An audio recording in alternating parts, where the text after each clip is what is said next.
श्री कृष्ण लीला। कुछ ही दिनों में राम और श्याम घुटनों और हाथों के बल चल चल कर गोकुल में खेलने लगे। दोनों भाई अपने नन्हे नन्हे पांवों को गोकुल की कीचड़ में घसीटते हुए चलते। उस समय उनके पांव और कमर के घुंघरू रुंझुन बजने लगते। वह शब्द बड़ा भला मालूम पड़ता। वे दोनों स्वयं वह ध्वनि सुनकर खिल उठते। कभी कभी वे रास्ते चलते किसी अज्ञात व्यक्ति के पीछे हो लेते। फिर जब देखते कि यह तो कोई दूसरा है, तब झक से रह जाते और डर कर अपनी माताओं रोहिणी और यशोदा जी के पास लौट आते। माताएं ये सब देख देख कर स्नेह से भर जाती। उनके स्तनों से दूध की धारा बहने लगती। जब उनके दोनों नन्हे नन्हे शिशु अपने शरीर में कीचड़ अंगराग लगा कर लौटते, तब उनकी सुंदरता और भी बढ़ जाती थी।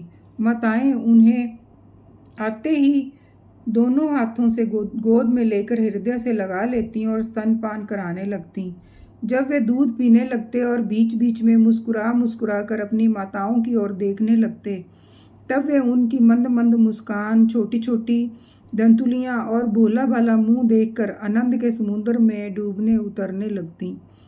जब राम और श्याम दोनों कुछ और बड़े हुए, तब ब्रज में घर के बाहर ऐसी ऐसी बाल लीलाएं करने लगे जिन्हें गोपियां देखती ही रह जाती।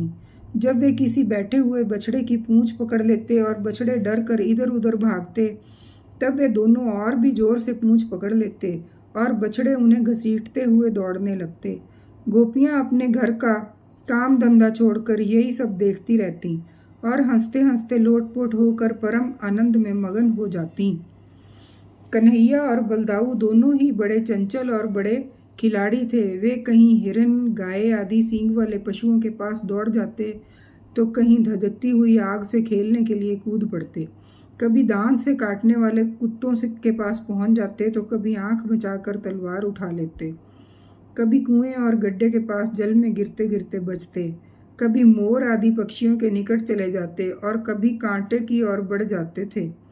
माताएं उन्हें बहुत बरजती, परंतु उनकी एक न चलती। ऐसी स्थिति में वे घर का काम धंधा भी नहीं संभाल पाती।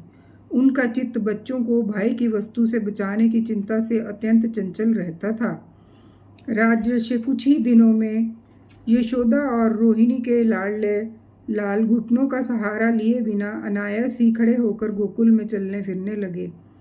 वे ब्रजवासियों के कन्हैया स्वयं भगवान हैं, परम सुंदर और परम मधुर। अब वे और बलराम अपनी ही उम्र के ग्वाल वालों को अपने साथ लेकर खेलने के लिए ब्रज में निकल पड़ते और ब्रज की भाग्यवती गोपियों को निहाल करते हुए तरह तरह के खेल खेलते। उनके बचपन की चंचलताएं बड़ी ही अनोखी होती थीं। गोपियां तो बड़ी ही सुंदर और मधुर लगती।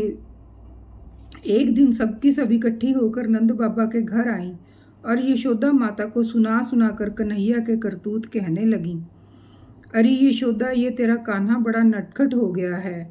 गाय दूहने का समय ना होने पर भी यह बछड़ों को खोल देता है और हम डांटती हैं तो ठठा कर हंसने लगता है। यह चोरी के बड़े बड़े उपाय करके हमारे मीठे मीठे दही दूध चुरा चुरा कर खा जाता है। केवल अपने ही खाता तो भी ठीक था।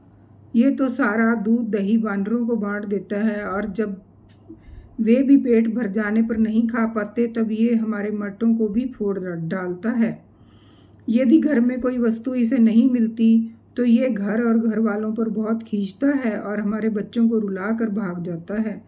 जब हम दही दूध को चौकों पर रख देती हैं, तब इसके छोटे छोटे हाथ वहाँ तक नहीं पहुँच पाते, तब ये बड़े बड़े उपाय रचता है। कहीं 2-4 पीड़ों को रख के उनके ऊपर उखल पर चढ़ जाता है, तो कहीं उखल पर पीड़ा रख देता है। जब इतने पर भी काम नहीं चलता, तब ये नीचे से ही उन बर्तनों में छेद कर देता है। अरे इस बात की पक्की पहचान रहती है कि किस छींके पर किस बर्तन में क्या रखा है, और ऐसे ढंग से छेद करना जानता है कि किसी को पता तक ना चले। जब हम अपनी वस्तुओं को बहुत अंधेरे में छिपा देती हैं, तब नंदरानी तुमने जो इसे बहुत से मणिमय आभूषण पहना रखे हैं, उनके प्रकाश से अपने आप ही सब कुछ देख लेता है। इसके शरीर में भी ऐसी ज्योति है कि जिससे इसे सब कुछ दिख जाता है। ये इतना चालाक है कि कब कौन कहाँ रहता है इसका पता रखता है, और जब हम सब घर के काम धंधों में उलझी रहती हैं तब वह अपना काम बना लेता है। ऐसा करके भी ढिठाई की बातें करता है, उल्टा हमें ही चोर बनाता है और अपने घर का मालिक बन जाता है। इतना ही नहीं, ये हमारे लीपे पुते स्वच्छ घरों में मूत्र आदि भी कर देता है। तनिक देखो तो इसकी ओर, वहाँ तो चोरी के अनेकों उपाय करके काम बनाता है और यहाँ मालूम हो रहा है मानो पत्थर की मूर्ति खड़ी हो।